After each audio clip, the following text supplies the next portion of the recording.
2023 ഞാൻ ഇൻസ്റ്റാൾ ചെയ്തിട്ട് ഏറ്റവും എൻ്റെ ഫേവറേറ്റ് ആയിട്ട് മാറിയ 6 ഗെയിമുകൾ നോക്കാം. ഒന്നാമത്തത് ക്ലൈംബിംഗ് ഫ്രീ. ഈ ക്ലൈംബിംഗ് ഫ്രീ എന്ന് പറഞ്ഞ ഗെയിം ഒന്നുമില്ല, നമ്മുടെ മറ്റേ ഈ ചുമരിൽ ഓരോ സാധനങ്ങൾ വെച്ചിട്ട് ഇങ്ങനെ കല്ല് പിടിച്ച് കയറുന്ന പരിപാടിയില്ലേ, അത് തന്നെയാണ് ഇതിനകത്ത്. പക്ഷേ ചലഞ്ചിങ് ആണോ എന്ന് ചോദിച്ചു കഴിഞ്ഞാൽ നിങ്ങളുടെ അടപ്പിളവും.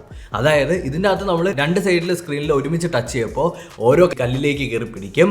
എന്നിട്ട് ഇങ്ങനെ തൂങ്ങിയാടി നമ്മൾ ഓരോ സൈഡിലും ഉള്ള ഓരോ കല്ലിലേക്ക് പിടിക്കുക. ഇതിൽ പിടിക്കുന്ന സമയത്ത് ഓരോ ട്യൂട്ടോറിയൽ പോലെ അവിടെ എഴുതി കാണിച്ചിരിക്കുമെങ്കിലും സംഗതി ഭയങ്കര പാടാണ്. ടൈമിംഗ് ആണ് എല്ലാം. അതായത് ഒരു കടുകുമണി വ്യത്യാസത്തിൽ അങ്ങോട്ടോ ഇങ്ങോട്ടോ മാറിയാൽ ഇവൻ വന്ന് മൂക്കും കുത്തി തറയിൽ കിടക്കും. പക്ഷെ വിഷയം ഗെയിമും മപ്പ് ഗെയിം. ഹാപ്പി വീൽസ് എന്ന് പറഞ്ഞൊരു ഗെയിം ഉണ്ട് കേട്ടോ. ടെറർ എന്ന് പറഞ്ഞാൽ എൻ്റെ അമ്മോ വൃത്തിയായിട്ടൊരു ഗെയിം. വൃത്തിയുടെ ഗെയിം എന്ന് ഞാൻ പറയുന്ന കാര്യം, ഇതിൻ്റെ അകത്ത് നമ്മൾ മരിച്ചു കഴിഞ്ഞാൽ ദാരുണമായിട്ടുള്ള അന്ത്യമായിരിക്കും. അതായത് 10 പീസായിട്ട് ചതഞ്ഞരഞ്ഞ് നിങ്ങളുടെ കൺമുന്നിൽ ചാകേണ്ടി വരും.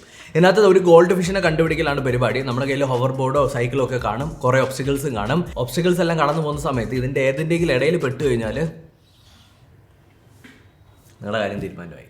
ആസ്ഫോൾട്ട് ഗെയിം എല്ലാവർക്കും ഇഷ്ടമാണ്. അതിൻ്റെ ഒരു കുട്ടി വേർഷൻ എന്ന് പറയാം. എന്നാൽ ഈ റേസിംഗ് ഗെയിമിൻ്റെ പ്രത്യേകത എന്താണെന്ന് അറിയാമോ? ഇതിൻ്റെ അകത്ത് നമ്മൾ ഡ്രിഫ്റ്റാണ് ചെയ്യാനുള്ളത്. എന്നാൽ നമ്മൾ ടച്ച് കൺട്രോൾ ആയിരിക്കും. ഈ ഡ്രിഫ്റ്റ് ചെയ്യുന്ന സമയത്ത് നമ്മൾ ഇടത്തേക്ക് വളയ്ക്കുന്നതോ വലത്തേക്ക് വളയ്ക്കുന്നതോ ഒരു നിമിഷം അങ്ങോട്ടും ഇങ്ങോട്ടും മാറിപ്പോയി കഴിഞ്ഞാൽ കിടന്ന് കറങ്ങിക്കൊണ്ടിരിക്കും കാറ്. അപ്പോൾ അത്രത്തോളം സെൻസിറ്റീവ് ആയിട്ടുള്ളതാണ്. പക്ഷേ നിങ്ങൾ റേസിംഗ് ഗെയിമൊക്കെ കുറേ പേർക്ക് ഇഷ്ടമാണ്, ഭയങ്കരമായിട്ട് റേസിംഗ് ഗെയിം ഇഷ്ടപ്പെടുന്നവരുണ്ട്, അവർക്ക് വേണ്ടി ആഡ് ചെയ്തതാണ് കേട്ടോ. ഈ വീഡിയോയിൽ ഞാൻ പറയുന്ന എല്ലാ ഗെയിമും എനിക്ക് ഇഷ്ടമാണെന്നുണ്ടെങ്കിലും ഈ നിഞ്ച ക്രീഡ് എന്ന് പറഞ്ഞിട്ടുള്ള ഗെയിമാണ് എൻ്റെ ഫേവറേറ്റ്. കിടിലം ഗ്രാഫിക്സ്, കിടിലം ഫിസിക്സ്, എല്ലാം അടിപൊളിയാണ്. ജസ്റ്റ് ഇതിനകത്ത് നമ്മളൊരു നിഞ്ചയാണ്, നമ്മുടെ കയ്യിൽ അമ്പും വില്ലും ഉണ്ട്. നമ്മൾ ഓരോ ആൾക്കാരെ പോയി അസസിൻ ചെയ്ത് കളയാന്നുള്ളതാണ് പരിപാടി. കിടിലം ഗെയിം, കിടിലം ഗെയിം. ക്ലാഷ് ഓഫ് ക്ലാൻസ് എല്ലാവരും കളിച്ചിട്ടില്ലേ? ഈ ക്ലാഷ് ഓഫ് ക്ലാൻസിൻ്റെ അകത്ത് നമ്മൾ അങ്ങോട്ടും ഇങ്ങോട്ടും പോയി അടികൂടുക, ഡിഫെൻഡ് ചെയ്യുക, ഇതൊക്കെയാണല്ലോ പരിപാടി. ഇതിൻ്റെ ഒരു സ്റ്റിക്മാൻ വേർഷൻ. നമ്മൾ ഒരു സൈഡിൽ നിന്ന് അറ്റാക്ക് ചെയ്യാനും അതുപോലെ തന്നെ ഗോൾഡ് എല്ലാം കളക്ട് ചെയ്ത് നമ്മുടെ ബേസ് മൊത്തം സ്ട്രോങ് ആക്കുക. അതേസമയം അമ്പ് ചെയ്യാനായിട്ട് കുറേ പേരെ നമുക്ക് പറഞ്ഞു വിടാൻ പറ്റും, പോയി വെട്ടിക്കുത്താനായിട്ട് കുറേ പേരെ പറഞ്ഞു വിടാൻ പറ്റും. ഈ ഗോൾഡ് മൊത്തം അടിച്ച് ഇളക്കി ശേഖരിച്ചുകൊണ്ട് വന്ന് നമ്മുടെ ബേസ് സ്ട്രോങ് ആക്കാനായിട്ട് കുറേ പേരെ പറഞ്ഞു വിടാൻ പറ്റും. ആ സമയത്ത് എതിരാളികൾ കൂട്ടത്തോടെ വന്ന് ആക്രമിച്ച് നമ്മുടെ കയ്യിൽ ഒരു വലിയ സ്റ്റാച്ചു ഉണ്ട്. ആ സ്റ്റാച്ചുവിനെ നശിപ്പിച്ച് കളഞ്ഞാൽ നമ്മുടെ രാജ്യം അവർ പിടിച്ചടക്കും. എന്നാൽ നമ്മൾ അതേസമയം അങ്ങോട്ട് പോയി അവരുടെ സ്റ്റാച്ചു അറ്റാക്ക് ചെയ്ത് നശിപ്പിച്ച് കളഞ്ഞാൽ നമ്മൾ ജയിക്കും. എനിക്ക് ഇൻട്രസ്റ്റിംഗ് ആയിട്ട് തോന്നിയത് ഈ ഒരു ബേസിക് കോൺസെപ്റ്റ് നല്ല രസമുണ്ട്. അതായത് ആ സ്റ്റാച്ചുവിനെ ആയിരിക്കും അവർ ആക്രമിക്കുന്നത്.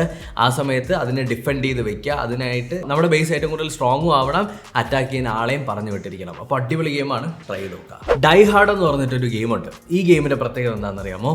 നമ്മുടെ കയ്യിൽ മറ്റേ കളർ വെള്ളം തെറിപ്പിക്കുന്ന ഒരു സാധനമുണ്ട്. ഇത് മൾട്ടിപ്ലെയറാണ്. ഇതിൻ്റെ അകത്ത് കുറേ ആളുകൾ ഒരു ബേസിൽ വന്ന് കിടക്കും. നമ്മൾ ജസ്റ്റ് ചെയ്യേണ്ടത് എല്ലാവരുടെയും പുറത്തേക്ക് വെള്ളം തെറിപ്പിക്കുക. അങ്ങനെ വെള്ളം തെറിപ്പിക്കുന്ന സമയത്ത് അവരൊക്കെ ചത്തുപോകും. ഇത് കറക്റ്റായിട്ട് ചെയ്തില്ല എന്നുണ്ടെങ്കിൽ മറ്റാളുകൾ അവിടെ നിന്ന് ഇവിടെ നിന്നൊക്കെ അടിക്കുന്ന വെള്ളത്തിൻ്റെ ഇടയിൽ നമ്മൾ പോയി കയറി കഴിഞ്ഞാൽ നമ്മളും പടവാകും. ഇതിനകത്ത് ടീമായിട്ടാണ് കളിക്കേണ്ടത്. ടീമിൻ്റെ കൂടെ നിൽക്കാതെ എവിടെയെങ്കിലുമൊക്കെ ഒറ്റപ്പെട്ടു പോയ എൻ്റെ മോനെ അവന്മാർ അടിച്ച് ഉറക്കും. അപ്പോൾ കറക്റ്റായിട്ട് കളിച്ചു പോയി കഴിഞ്ഞാൽ കൊള്ളാം. ഈ ഗെയിമിൻ്റെ ഡൗൺ സൈഡ് എന്ന് വെച്ച് കഴിഞ്ഞാൽ ഭയങ്കര ശോകമാണ്. അതായത് റിപ്പീറ്റായിട്ട് വന്നുകൊണ്ടിരിക്കുമല്ലോ. ഒരു മോഡേ ഉള്ളൂ, ഒരു മാപ്പേ ഉള്ളൂ. അത് കഴിച്ച് കഴിഞ്ഞാൽ ബാക്കിയെല്ലാം അടിപൊളിയാണ്. അപ്പോൾ ഈ ഗെയിമുകളെല്ലാം ഡൗൺലോഡ് ചെയ്യാനുള്ള ലിങ്ക് ഞാൻ ഡിസ്ക്രിപ്ഷനിൽ കൊടുത്തിട്ടുണ്ട്.